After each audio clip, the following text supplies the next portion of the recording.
ರೇಣುಕಾಸ್ವಾಮಿ ಕೊಲೆ ಕೇಸ್ನ ಟ್ರಯಲ್ ಶುರುವಾದ ಹೊತ್ತಲ್ಲೇ ದೊಡ್ಡ ಸುದ್ದಿಯೊಂದು ಹೊರಬಿದ್ದಿದೆ. ಸಾಕ್ಷಿದಾರರಿಗೆ ಬೆದರಿಕೆಯ ಕರೆಗಳು ಬರ್ತಿವ್ಯಂತೆ. ಕೋರ್ಟ್ನಲ್ಲಿ ಸಾಕ್ಷ್ಯ ಹೇಳದಂತೆ ಆವಾಜ್ ಹಾಕ್ತಿದ್ದಾರಂತೆ.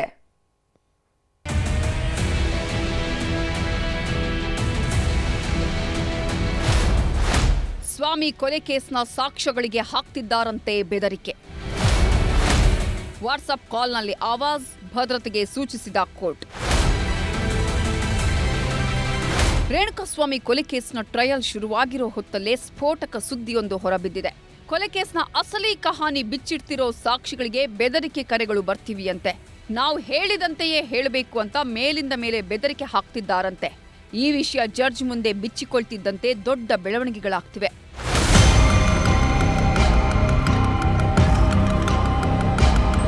ರೇಣುಕಾಸ್ವಾಮಿ ಕೊಲೆ ಕೇಸಲ್ಲಿ ದರ್ಶನ್ ಅಂಡ್ ಗ್ಯಾಂಗ್ ಜೈಲು ಸೇರಿ ಬರೋಬ್ಬರಿ 2 ವರ್ಷವೇ ಆಗೋಯ್ತು.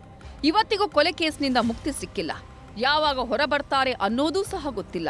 ಹೀಗಾಗಿಯೇ ಕೋರ್ಟ್ನಲ್ಲಿ ಟ್ರಯಲ್ ಸಹ ಶುರುವಾಗಿದೆ.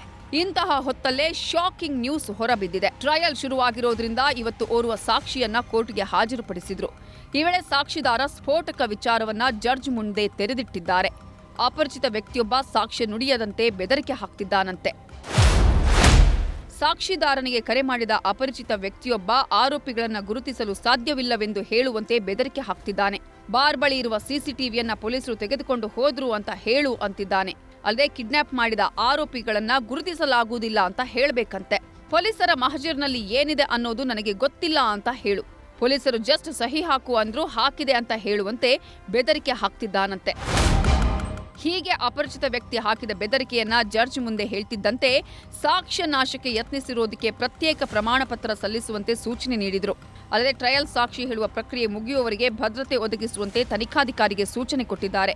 ಒಟ್ನಲ್ಲಿ ಕೊಲೆ ಕೇಸ್ನ ಟ್ರಯಲ್ ಶುರುವಾದ ಹೊತ್ತಲ್ಲೇ ಬೆದರಿಕೆ ಆಟ ಶುರುವಾಗಿದೆ. ಹೀಗಾಗಿ ಮುಂದೆ ಏನೆಲ್ಲ ಆಗತ್ತೆ ಅನ್ನೋದನ್ನ ಕಾದು ನೋಡಬೇಕು. Manjunath N, crime bureau, news 18 Bengaluru.